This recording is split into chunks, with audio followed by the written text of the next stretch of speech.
नमस्कार। छोटी बातें करते। आपको कैसे बच्चे चाहिए? आपको कैसा बच्चा चाहिए? आपका बच्चा कैसा हो?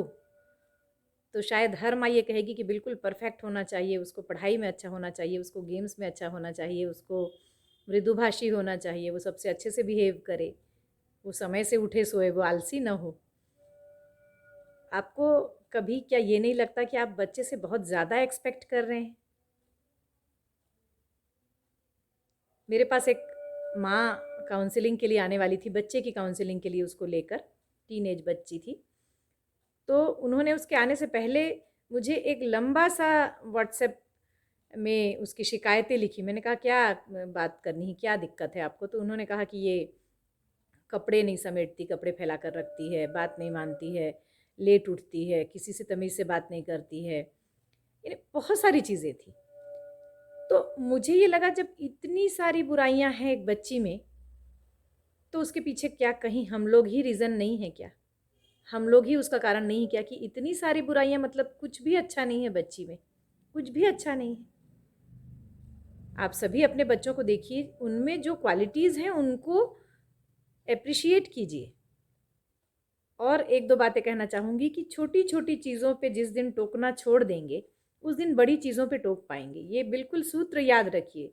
छोटी-छोटी चीज़ों पे जिस दिन टोकना छोड़ देंगे, उस दिन बड़ी चीज़ों पे टोक पाएँगे।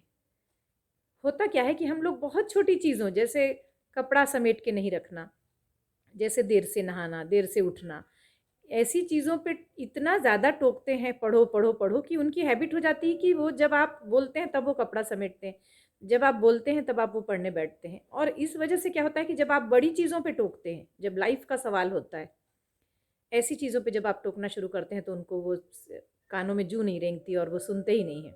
अधिकांश माता-पिता का ये कहना है, मैं काउंसलिंग के लिए कहीं स्कूल्स वगैरह में जाती हूँ जब, या ग्रुप ऑफ स्टूडेंट्स है या ग्रुप ऑफ टीनेजर्स है, तो मैं ये देखती हूँ कि माँओं की एक ही शिकायत होती है कि ये सुनते ही नहीं, इनके कान में जूं ही नहीं रेंगती। क्यों नहीं सुनते? आपने क्या कभी ये देखा है कि जब हम बहुत ज़्यादा बोलते हैं, कंटिन्यू बोलते रहते हैं, तो उसको कोई सुनने वाला नहीं होता। उनको पता है एक ही बात की जा रही। लेकिन जब हम कुछ अलग बोलते हैं, कुछ डिफरेंट बोलते हैं, तब लोग सुनते हैं। इसका अर्थ है कि आप सभी को एक चीज़ ध्यान में रखना है कि किसी बच्चे के देर से नहाने, जल्दी नहाने से क्या घर पे कोई फ़र्क पड़ रहा है? क्या उसके कपड़ा नहीं स आप समेट लीजिए, या किसी को समेटने के लिए नियुक्त कर दीजिए, आपके घर अगर काम करने वाले हैं तो उनको कह दीजिए। आप उन्हीं के सामने रोज़ समेट दीजिए। जिस दिन उसके उसके मन का स्वाभिमान जब जागेगा, वो रोज़ देखेगा, बोलो, बहुत प्यार से बोलिए, नहीं कोई बात नहीं, मैं कर देती हूँ।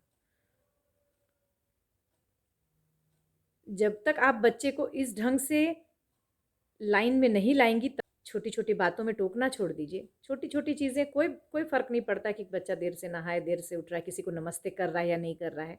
ये चीज़ें इसलिए छोड़ दीजिए कि ये चीज़ें वो आपको देख-देख के सीखता रहता है। वो आपको देख-देख के सीखता रहता है, जिस दिन आप छोड़ देंगी उस पे, उस दिन उसको समझ में आएगा कि हाँ, मुझे ये हैंडल करना है, तब वो बखूबी हैंडल कर पाएगा। आप उसके सामने करते रहिए अपना काम। आप कपड़े समेट के रखिए, आप अच्छे से बिहेव कीजिए सबसे, आप समय पे नहाइए, आप समय पे अपने सारे काम कीजिए। लेकिन जिस दिन जहाँ नो बोलना है बड़ी बातों में, वहाँ वो ज़िद नहीं कर सकेगा, इसलिए कि उसको मालूम है कि जहाँ आप कम चीज़ों में टोकते हैं और जहाँ आपका ना का मतलब ना है यानी ना है। इसलिए उसके लिए थोड़ी-सी लिबर्टी देना भी ज़रूरी होता है।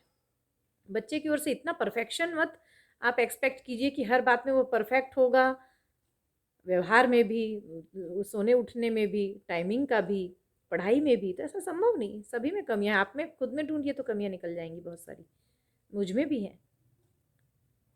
बच्चे को एक स्पेस दीजिए, एक खुला स्पेस, वो ये आपका घर है। ये कोई बोर्डिंग स्कूल नहीं है उसके लिए कि हम ये कहें कि भई ऐसे रहो, ऐसे उठो, ये ऐसे ब्रश करो, खाते समय आवाज़ मत करो। ये आपका घर है, उसे अपने ढंग से रहने दीजिए थोड़ा-सा तो, ताकि वो कुछ शिष्टताएँ, बड़ी शिष्टताएँ सीख सके। ताकि आप कभी टोकें, बहुत आप बिल्कुल नहीं बोलते हैं और कभी आप बोलें कि बेटा तुम जब खाते हो तो थोड़ी-सी आवाज़ आती है, उसको थोड़ा-सा ध्यान रखना आपकी बात, तो उसको बुरा नहीं लगेगा। लेकिन आप चलते, उठते, बैठते लगातार बोलेंगे तो उसको असर होना ख़त्म हो जाएगा।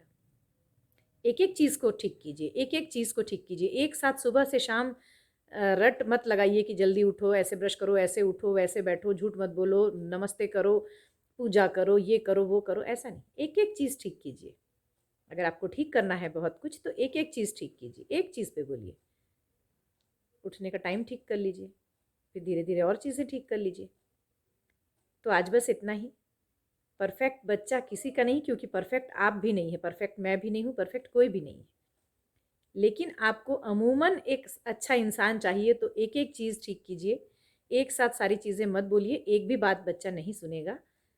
इस बात का ध्यान रखिए। नमस्कार।